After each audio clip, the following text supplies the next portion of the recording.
LT grade, GIC lecturer और UP TGT के लिए अहम आज की हमारी क्लास नंबर 42 में दास्तान सबरस के बारे में पढ़ेंगे।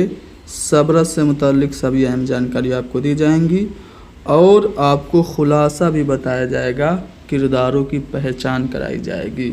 तो आप हमारी इस वीडियो को लाइक करें, शेयर करें, हैदरी स्टडी पॉइंट को ज़रूर सब्सक्राइब करें।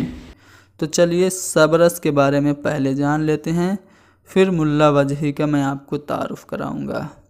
सबरस उर्दू अदब के नसरी सिन्फ की पहली तसनीफ़ है।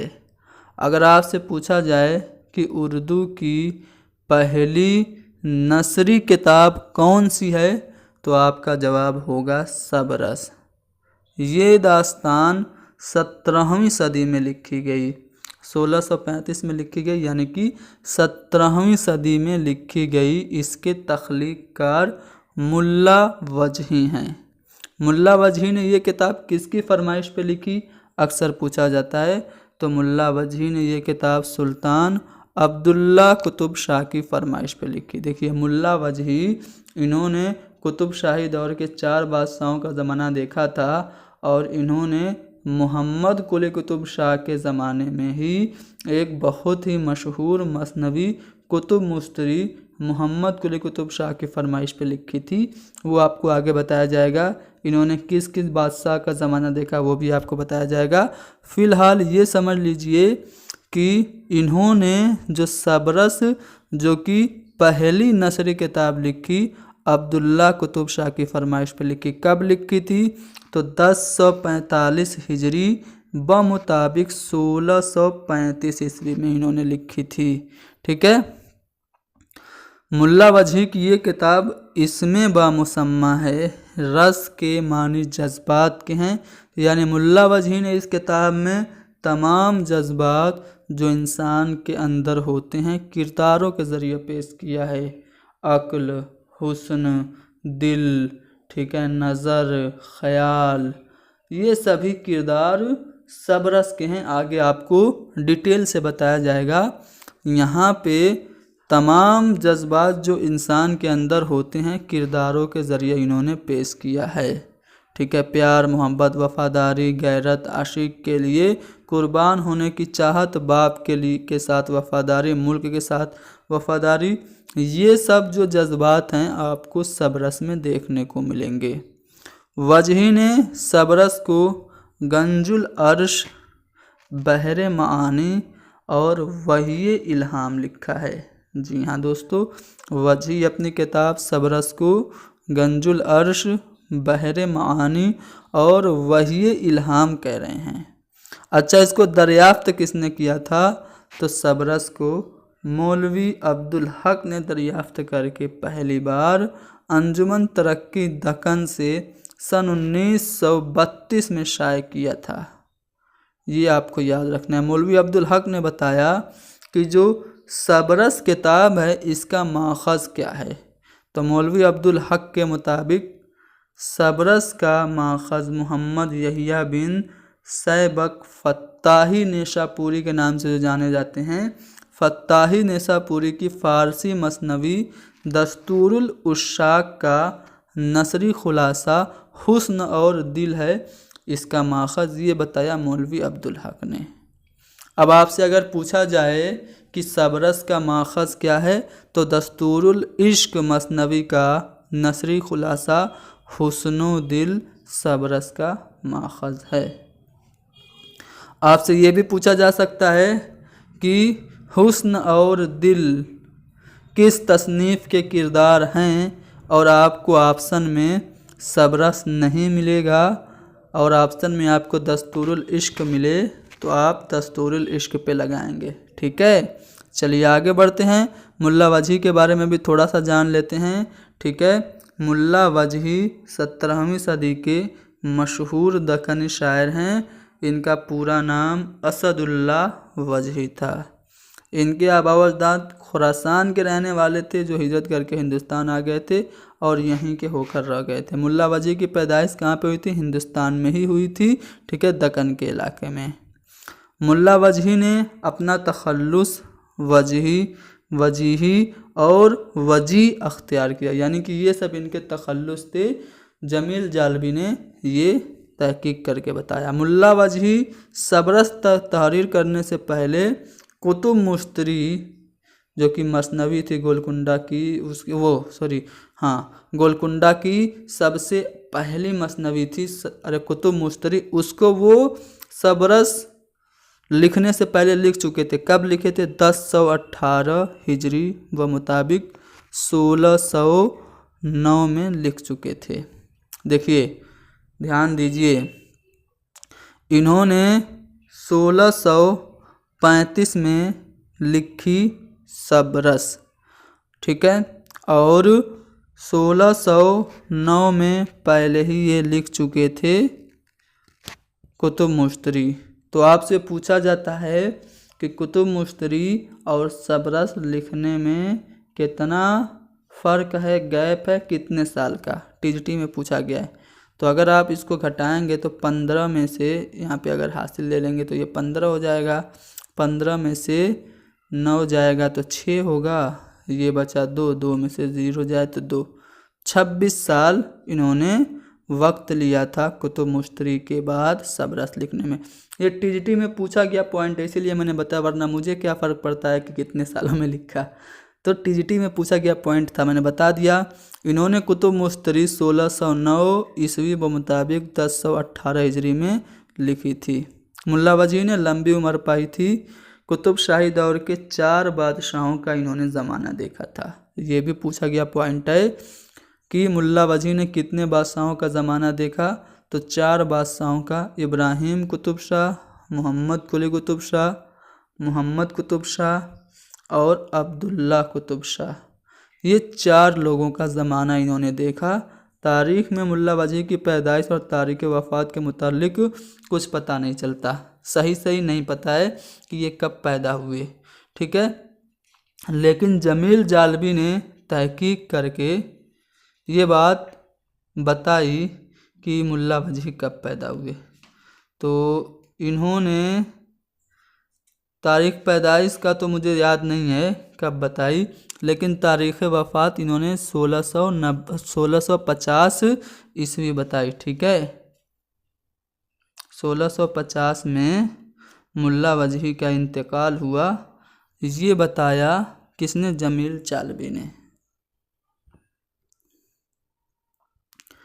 अब यहाँ से मैं ख़ुलासा बयान करने जा रहा हूँ। थोड़ा सा बोरिंग है, लेकिन अगर आप इसको ध्यान से देखेंगे तो इसका ख़ुलासा आपको समझ में आएगा। ख़ुलासे से कई सवाल बनते हैं, ठीक है। जैसे कि आपसे पूछ देगा कि रकीब की बेटी का नाम क्या, आपसे पूछ देगा कि हुस्न की कनीज़ का या हुस्न के ग़ुलाम का क्या नाम। तो इस तरह के सवाल आपको कैसे हल करेंगे? जब आप पूरा खुलासा पढ़े रहेंगे तभी। तो खुलासा दास्तान सबरस का मैं आपको बताने जा रहा हूँ। जो इम्पोर्टेंट पॉइंट्स हैं मैंने रेड से हाईलाइट भी कर दिए हैं। चलिए, दास्तान का आगाज़ इस तरह से होता है कि मुल्क सिस्तान का बादशाह अक्ल है। अब आपसे पूछा जाएगा अक्ल कहाँ का बादशाह है? सिस्तान का, जिसका बेटा दिल है, ठीक है। अक्ल का बेटा दिल है। दिल जवान होकर मुल्क तन पर हुकूमत करता है। अब दिल कहाँ हुकूमत करता है? तन पर, शरीर पर, बॉडी पर।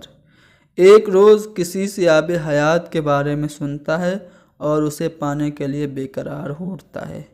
दिल के कहने पर उसका जासूस नज़र, ये इम्पोर्टेंट पॉइंट है, नज़र जो है ये सबरस दास्तान का सबसे मुतहर्रिक, सबसे फ़आल और सबसे जानदार किरदार है। तो इसको आप याद रखिएगा। दिल के जासूस का नाम क्या है? नज़र है। तो दिल के कहने पर उसका जासूस नज़र आब हयात की तलाश में निकल पड़ता है।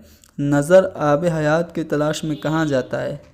शहर आफियत के बादशाह नामूस से मिलता है। ये पूछा जाता है कि जब नज़र तलाश आब हयात में निकलता है तो उसकी मुलाकात किससे होती है? तो शहर आफियत के बादशाह नामूस से। ये भी पूछा जाता है नामूस कहाँ का बादशाह है? तो शहर आफियत का। फिर ज़ुहद पहाड़ी पर रहने वाले रिज़्क नामी बूढ़े से मिलता है, और जब हिदायत किले के बादशाह और बाद में वो हिदायत किले के बादशाह हिम्मत से मिलता है, तब क्या होता है, तब उस पर ये राज खुलता है कि मशरिक़ में एक मुल्क है जिसकी हुक्मरानी हुस्न नाम की एक ख़ातून करती है। मशरिक़ में एक मुल्क है जिसकी हुक्मरानी हुस्न नाम की ख़ातून करती है। ये उसको कब पता चलता है, जब वो हिदायत किले के बादशाह हिम्मत से मिलता है तब। ठीक है, अब ये जो हुस्न है ये बेटी किसकी है पूछा जाता है, तो ये इश्क की बेटी है। हुस्न इश्क की बेटी है। इसके शहर दीदार में, अब जहाँ पे ये रहती है हुस्न, उस शहर का क्या नाम है, शहर दीदार। अब वहाँ पे एक बाग है जिसका नाम है रुखसार। ठीक है, तो उसके यानी कि हुस्न के शहर दीदार में रुखसार नाम का एक बाग है जिसमें दहन नाम का एक चश्मा है जो आब हयात का असल सरचश्मा है। मगर आब हयात तक पहुँचने के लिए शहर संगसार के बादशाह रकीब को जल देना पड़ता है। अब ये संगसार का बादशाह रकीब है, याद रखिएगा। तो संगसार के बादशाह रकीब को जल देना पड़ता है, जो निहायत ही मुश्किल काम है। शहर संगसार के करीब पहुंचकर नज़र जो है रकीब को बहुत सारा सोने का लालच देकर वो कहता है कि मैं मिट्टी से सोना बनाना सिखा दूंगा तुमको। ये लालच देकर बागे रुखसार तक वो पहुंचाने पर आमादा करता है। रकीब क्या करता है, सोने के लालच में उस काम पर आमादा हो जाता है। दोनों एक बुलंद मुकाम पर पहुंचते हैं जहां से शहर दीदार दिखाई देता है। यहीं हिम्मत के भाई कामत, ठीक है, हिम्मत और कामत दोनों भाई हैं। ठीक है, यहीं पे हिम्मत के भाई कामत से नज़र की मुलाकात होती है। नज़र चुपके से हिम्मत का सिफारसी ख़त कामत को दे देता है। हिम्मत क्या करता है, एक ख़त दिया रहता है कि ये मेरे भाई कामत को दे देना, वो आपकी मदद करेगा। तो नज़र चुपके से क्या करता है, हिम्मत का सिफारसी ख़त कामत को दे देता है। चुनांच कामत के इशारे पे सीम साक मौका पाते ही नज़र को छुपा देता है। ये उसका गुलाम होता है कामत का। ठीक है, नज़र को घास में इस तरह से छुपा देता है कोई देख ना पाए, छुपा देता है। नज़र को न पाकर रकीब थक हार कर अपने वतन शहर दीदार लौट जाता है। जब सीम साक छुपा देता है नज़र को, तो रकीब जो सोना जिसको लेना था, मिट्टी से सोना बनाने का हुनर जिसको सीखना था, वो ढूंढता है, नहीं पाता है, वो वापस थक हार कर लौट जाता है। उसके बाद क्या होता है, जब रकीब से पीछा छूट जाता है नज़र का, तो वो कहाँ पहुँचता है, शहर दीदार। शहर दीदार याद रखिएगा, जहाँ पे हुस्न हुकूमत करती है। तो रकीब से पीछा छुड़ाकर नज़र शहर दीदार आता है। यहाँ उसकी मुलाकात हुस्न की सहेली लट से होती है। ये इम्पोर्टेंट पॉइंट है। हुस्न की सहेली का क्या नाम है, लट यानी कि जुल्फ है, और शहजादी के खादिम गमज़ा से होती है। याद रखना, शहजादी का खादिम गमज़ा है, और एक और गुलाम है शहजादी का जिसका नाम खाल है। ठीक है, खाल और गमज़ा दोनों गुलाम हैं। ठीक है, अगर आपसे पूछे, एक बार नेट में पूछा गया सवाल है कि शहजादी हुस्न का गुलाम कौन है, तो गमज़ा और खाल दोनों ऑप्शन में था, खाल को सही माना है। ठीक है, नज़र को पता चलता है, शहजादी के खादिम गमज़ा से मुलाकात जब नज़र की होती है तो क्या होता है, नज़र को पता चलता है कि गमज़ा उसका बिछड़ा हुआ भाई है।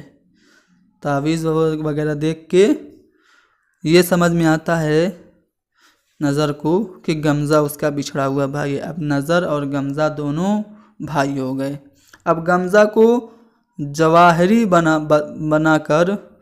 जौहरी बताकर क्या करता है, गमज़ा शहजादी से मिलवाता है। शहजादी हुस्न नज़र को एक तस्वीर वाला हीरा दिखाकर पूछती है कि इस पर किसकी तस्वीर है। नज़र तस्वीर देखकर पहचान लेता है और बताता है कि ये दिल बादशाह की तस्वीर है जो कि तन की हुकूमत का बादशाह है। शहज़ादी दिल से मिलने की ख्वाहिश जाहिर करती है, यानी शहज़ादी हुस्न शहज़ादा दिल से मिलने की ख्वाहिश जाहिर करती है और अपने गुलाम नज़र के साथ लगा देती है। अब यहाँ पे देखा आपने, गमज़ा और खाल दोनों गुलाम हैं। नज़र वापसी पर दिल को सारा किस्सा सुनाता है। ठीक है, दिल तमाम बातें सुनकर आमादा सफ़र हो जाता है। ये बात दिल के वज़ीर वहम को अच्छी नहीं लगती है। ठीक है, अब ये वहम कौन है? ये दिल का वज़ीर है। वहम दिल के बाप अक्ल बादशाह को इससे बाखबर कर देता है। अक्ल बादशाह वज़ीर वहम के कहने पर नज़र और दिल को गिरफ्तार करवा देता है। ठीक है, नज़र ये खाल नहीं ख्याली होगा, वो जो गुलाम है शहज़ादी का वो ख्याली है। ठीक है, ख्याल ही है। तो क्या हुआ यहाँ पे, नज़र शहज़ादी हुस्न की दी हुई जादुई अंगूठी की मदद से उसे मुंह में रखकर लोगों की निगाह से ओझल होकर जेल से भाग जाता है। अब जेल में कैद करता है अक्ल बादशाह वज़ीर वहम के कहने पे नज़र और दिल दोनों को। ठीक है, तो जब जेल में बंद होता है नज़र, तो उसको शहज़ादी हुस्न ने एक अंगूठी दी होती है कि इसको मुंह में रखोगे ना कोई तुमको देख नहीं पाएगा। तो वो अंगूठी मुंह में रखकर नज़र क्या करता है, लोगों की निगाहों से ओझल होकर जेल से भाग जाता है। कई रोज़ चलने के बाद एक दिन वो आबे हयात तक पहुंच जाता है। आबे हयात पीने के लिए जैसे ही मुंह खोलता है, अंगूठी उसके मुंह से निकलकर चश्मे में आबे हयात में गिर जाती है। अब अंगूठी जहाँ पे रहेगी वो गायब हो जाएगा। अंगूठी उसके मुंह में थी वो गायब था, अब अंगूठी गिर गई चश्मे में, जो झरना था, जो आबे हयात का झरना था उसमें गिर गई। अब आबे हयात का झरना गायब हो गया, तो चश्मा नज़रों से ओझल हो जाता है और नज़र सबको दिखाई देने लगता है। जाहिर सी बात है, अब तक नज़र के मुंह में अंगूठी थी तो सबसे छुपा हुआ था, मुंह से अंगूठी निकली तो वो सबको दिखाई देने लगा। अब नज़र रकीब के हाथों गिरफ्तार हो जाता है। ठीक है, जिसको चकमा दे के आया था कि मैं तुमको सोना बनाने का ढंग सिखा दूंगा, वो उसको पा जाता है और उसको वो गिरफ्तार कर लेता है। इस बार हुस्न की सहेली लट के दिए हुए बाल को जलाकर आज़ाद होता है।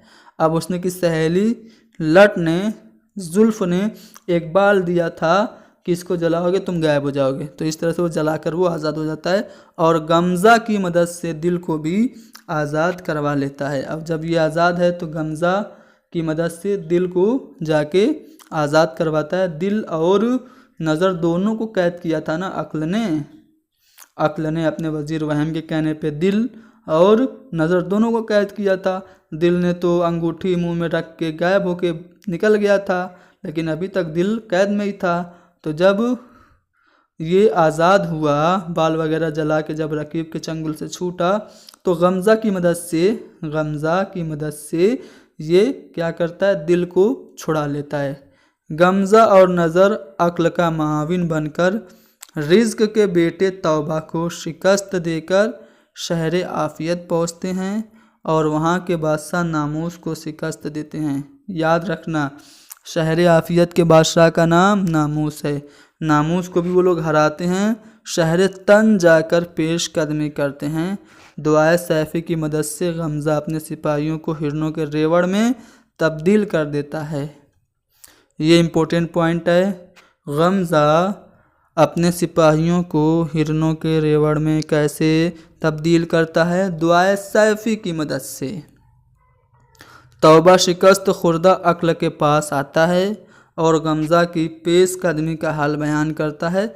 ये सुनकर अक्ल परेशान हो जाता है और दिल को ये नसीहत करते हुए आज़ाद कर देता है कि औरत की ज़ात बहुत मक्कार होती है, क्या मालूम हुस्न भी तुम्हारे साथ दगा करे। अगर शर दीदार का ख्याल है तो फ़ौज लेकर जाओ, बाप के मशवरे के मुताबिक दिल फ़ौज लेकर चल पड़ता है। दूसरी तरफ हुस्न भी अपने बाप के ज़रिए ख़त अपने बाप से बज़रिए ख़त मदद करती है। ठीक है, चुनांच इश्क का सिपह सालार महर जफ़ा मुशक्क़त और दर्द।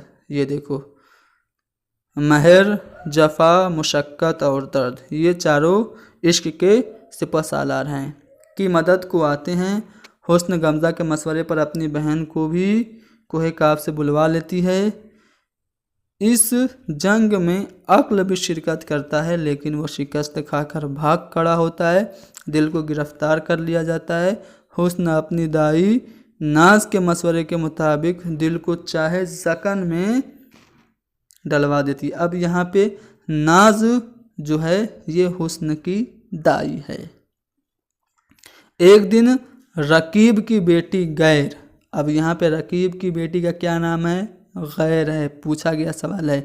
रकीब की बेटी का नाम गैर है। वो क्या करती है? बज़ोरे जादू हुस्न की सूरत अख्तियार करके दिल से मिलती है। हुस्न दोनों को एक साथ देखकर अपने माशूक दिल को बेवफा समझती है और उसे कैद खाने में डलवा देती है। मौका पाते ही रकीब दिल को वहाँ से गायब करके किला हिजरा में नज़रबंद कर देता है।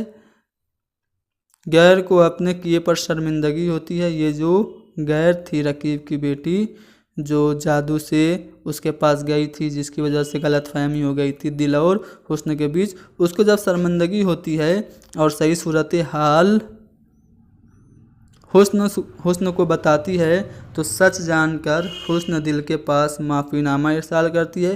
गिले शिकवे दूर करके दोनों एक दूसरे के हो जाते हैं।